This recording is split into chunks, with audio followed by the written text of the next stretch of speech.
Good evening, I'm Fana Shea and you're tuning into AWANI tonight. Now, past Secretary General Datuk Seri Taqiyuddin Hassan said his statement on the possibility that Perikatan Nasional would work with Barisan Nasional to form a government post G15 was taken out of context. He also said titles used by some media reports regarding this statement was causing confusion among voters.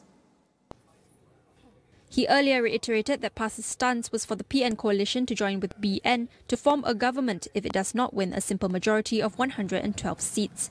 But in his latest statement, he said that he had full confidence PN would be able to form a government on its own and that the Prime Minister will be from the coalition. He also said he believes Malaysians will be more confident in the motto of PN, which is caring, stable and clean. Earlier this morning, PN chairperson Tan Sri Muhyiddin Yassin shot down Taqiyuddin's claim that the coalition is planning to form a government with BN after the election. He reiterated PN's objective in contesting GE15, which is to form a government without having to collaborate with BN or Pakatan Harapan. Khairi Jamaluddin has expressed hope to be Malaysia's next Prime Minister in the next 5 to 10 years. In an interview with radio station BFM, he says he is ready to lead after overseeing different ministries and proven his ability to make tough calls. Khairi added it was time for a change in leadership to include younger faces. He also declared that reforms within UMNO would begin immediately after GE15. The party is set to hold an internal election after postponing it since last year. While he supports Datuk Seri Ismail Sabri Yaakob as Prime Minister if Barisan Nasional wins the polls this Saturday, Khairi said another generation of UMNO, such as Shahril Hamdan and Khairul Azwan Harun, are ready to take on more leadership roles. Meanwhile, caretaker Prime Minister Datuk Seri Ismail Sabri Yaakob has criticised Perikatan Nasional leaders for claiming his administration was a failed government. According to him, he restored calm to the country after taking over the top role from PN Chairman Tan Sri Datuk Muhyiddin Yassin at the peak of the pandemic. Ismail, citing rapid GDP growth, the drop in unemployment rate and the country's economic recovery since becoming Prime Minister, dared PN leaders to provide facts and figures to back up its claim that his government has failed. He described the country's political scene as chaotic during Muhyiddin's time as PM. Previously, Kedah PN Chief Datuk Seri Muhammad Sanusi Muhammad Noor alleged that Ismail was out of the race this GE as he did not have the support of UMNO members. Several other PN leaders also claimed Ismail was unfit to resume the position of Prime Minister if BN recaptures Putrajaya. Now, with only 4 days left to polling day, most are left wondering who will be getting into Putrajaya after November 19th. Sentiment reports from pollsters so far have revealed that no one coalition is expected to be a winning majority. To put this into context, we have with us tonight Dr. Azmi Hassan, Senior Fellow at the Nusantara Academy for Strategic Research. Thank you, Doctor, for joining us. Thank you, Farna. Now, everyone is trying to be a political pundit and predict which coalition will lead the Malaysian government post-GE15. Which coalition, in your opinion, is in the lead at the moment? Yeah, I guess so. There are 4 coalitions that have the intention of forming the federal government, which is the Perikatan, Pakatan, Barisan, but I think looking at the momentum from Melaka and also Johor, most probably, and I think looking at the confidence of certain leaders in Barisan Nasional, well, as you say, I'm not trying to be a political pundit, but just from my gut feeling, Fahana, I think Barisan Nasional is just a little bit far ahead compared to Pakatan Harapan. Pakatan Harapan is close by, but not that close. And Perikatan Nasional is a little bit behind, and the most, I would say, behind is Fahana, is GTA. So whether to be a political pundit or not, I think I have the confidence that Barisan Nasional will be the dominant party come November 20. Yeah. Okay, so let's look at the different coalitions here. With regards to the conflicting statement made by past Secretary General Datuk Seri Taqiyuddin Hassan and also Bersatu President Tan Sri Muhyiddin Yassin on the possible cooperation with BN post-GE, how will this, you think, affect support towards Perikatan Nasional in the final days of campaigning? Yeah, the statement by Datuk Taqiyuddin seems very odd because we have only 4 days until polling day. Again, if Taqiyuddin said it is taken out of context, but I think the damage has been done because it shows that PAS still want to court UMNO in this particular case via Mufakat National Strategy. And I think the statement, why Taqiyuddin made that statement, even though taken out of context, is to cool down the PAS grassroots members that want Mufakat National to be make live again, I guess. So I think part of the strategy of Taqiyuddin is to ensure the PAS grassroots that cooperation with Barisan Nasional or UMNO is still open. So I guess it's not out of the context, but I guess Taqiyuddin realized that the damage has been done when he said that particular statement, Farhana. Okay. You mentioned just now that when it comes to all these different coalitions, Barisan Nasional may have the upper hand here. But this is their first political campaign where the president is actually not the prime minister candidate. Do you think this would affect their momentum in courting support? Yes, it is very difficult when the president of UMNO is not the prime minister. And I think Pakatan Harapan especially used this particular odd situation to demonstrate that the real prime minister choice for Barisan Nasional is Zahid Hamidi. And I think in a way they have succeeded in this particular matter. And this make the president Zahid Hamidi has to come out with a number of statements saying that Prime Minister Datuk Seri Ismail Sabri is the Prime Minister choice for Barisan Nasional. It is very difficult for Barisan Nasional, as you mentioned, Farhana. But again, I think when Khairi Jamaluddin said, when you in the news before this, when you said that Khairi Jamaluddin will be the Prime Minister in the next 5 to 10 years, I guess it's cooled down this particular gist between Datuk Seri Ismail Sabri and Datuk Seri Ahmad Zahid Hamidi, Farhana. Yeah, you mentioned Pakatan Harapan might use this this fact to promote their Prime Minister candidate as well. But now moving on to Pakatan Harapan, they have been on the offensive for most of the campaign period. Do you think they have done enough to meet their targets this time?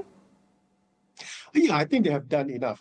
Even though it's only left 3 days, I think the momentum is that Pakatan Harapan is catching very closely towards Barisan Nasional, except that Barisan Nasional has the leverage that they have the proof that they can be a stable government, they have the experience, and Pakatan Harapan has the stigma, the 22-month stigma. But as you mentioned, Farhana, I think the division or the gap between Pakatan Harapan and Barisan Nasional is really close right now. And the distant third is Perikatan Nasional, Farhana. Yeah. All right. Thank you, Dr. Azmi, for your insights. Especially we can use that heading up to GE15. Very close, very nearby. Thank you so much, Doctor. Yeah, thank you for having me, Farhana.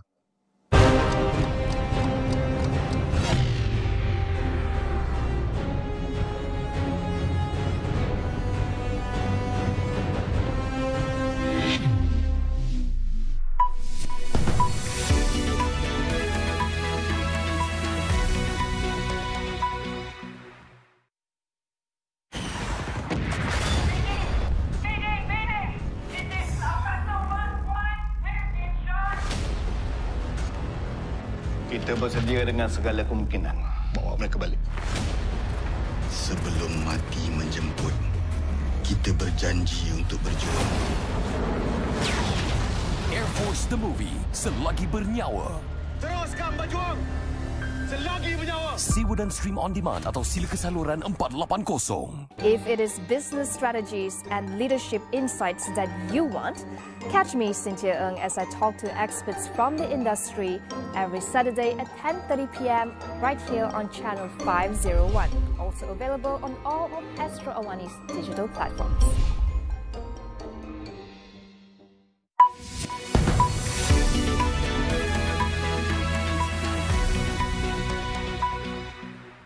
Welcome back. Indonesia's President Joko Widodo, better known as Jokowi, urged world leaders to end the war amid rifts over Russia's invasion of Ukraine.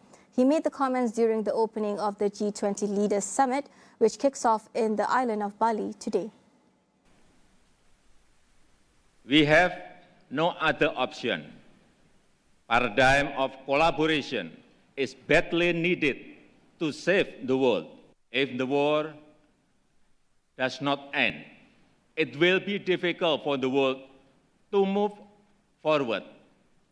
If the war does not end, it will be difficult for us to take responsibility for the future of current generation and future generations.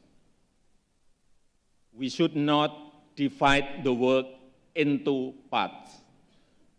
We must not allow the world fall into another Cold War.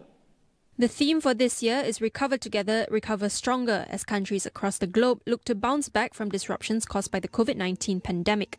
Leaders are expected to discuss the ongoing food and energy crisis, as well as global health issues tomorrow. Joko Widodo's opening remarks at the G20 summit in Bali was done differently compared to other nations over the past 2 years.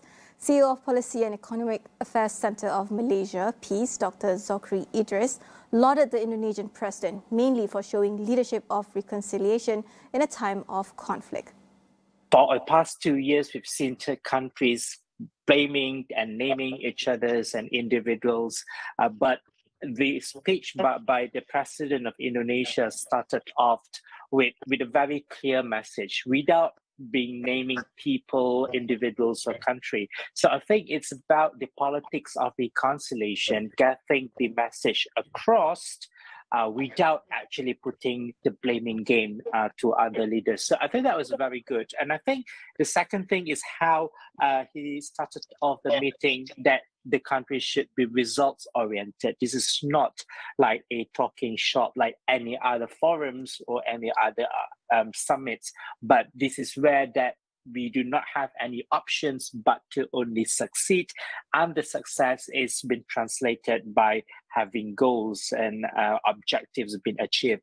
So we can see the constructive ways the president is showing to the world, and it's something that we appreciate as a new way of leadership, which is the leadership of reconciliation and goal-oriented. In other news, the global population has hit 8 billion today. And according to the United Nations, India is set to replace China as the world's most populous nation next year. The UN report on World Population Prospects 2022 projects India, with a current population of 1.412 billion, will surpass China, with a current population of 1.426 billion by 2023.